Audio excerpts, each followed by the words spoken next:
All right, well, it's raining, so there's going to be some noise in here, but hopefully you can still hear. This is a tutorial on a manual, just rigging in a manual fan switch on basically any bike. So the way I do it is use these little fuse tappers here. You can get them at O'Reilly's or really anywhere.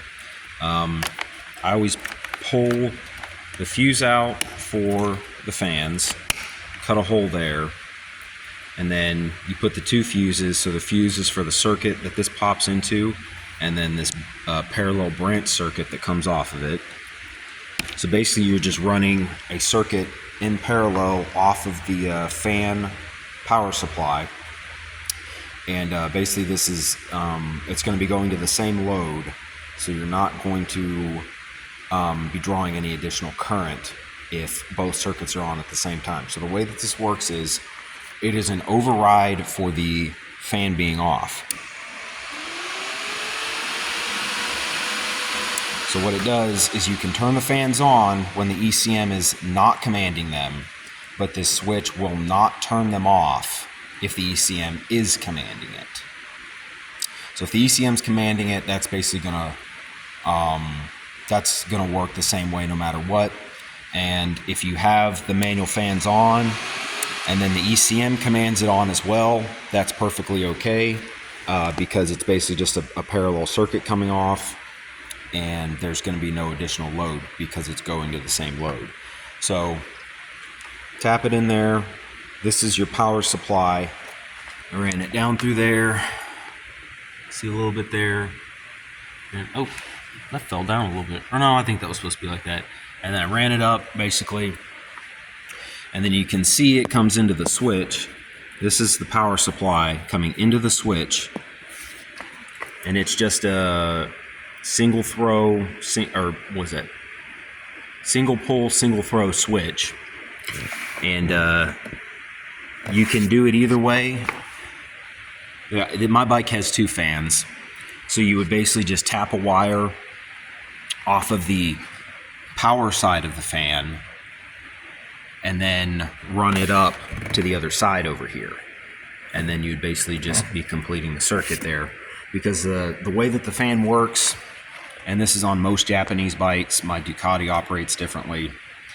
The fan is always grounded, and then the ECM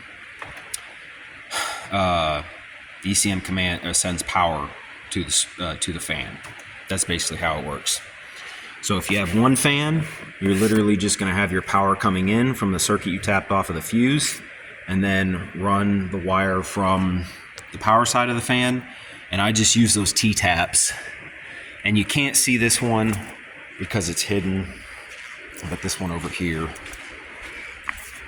And you can't see that one either, but you can see the wire coming off of this side over here. So you can do it. Oh, that's a fucking spider there. You can do it two ways.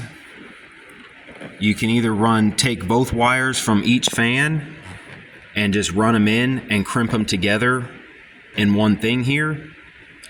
But that might make disassembly for servicing weird later. Or you can just run another T-tap off of this side. And so basically the two fans are still connected together right there. So I think, Josh, your bike, it's a 600, so I think you probably have one fan. So you probably don't need to worry about that. My ZX6 only has one fan. So you just, if that's the case, one wire to one fan.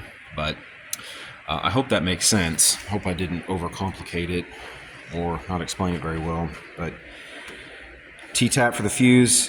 You can, if you want, go in on the bottom, find out which wire is the power out on the fuse, and you can T-tap it, but this is just a cleaner way to do it.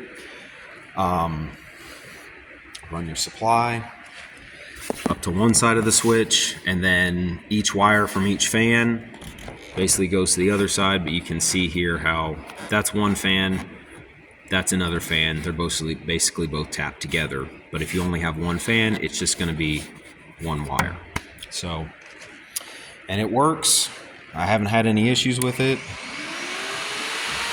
The only problem I do have is occasionally I'll shut the bike off, and if I don't take my earplugs out before I leave the bike, I leave the fan on. And that's happened a couple of times, so that's just one thing you gotta keep in mind. And that's all there is. Ow! Dropped my phone. That's all there is to it.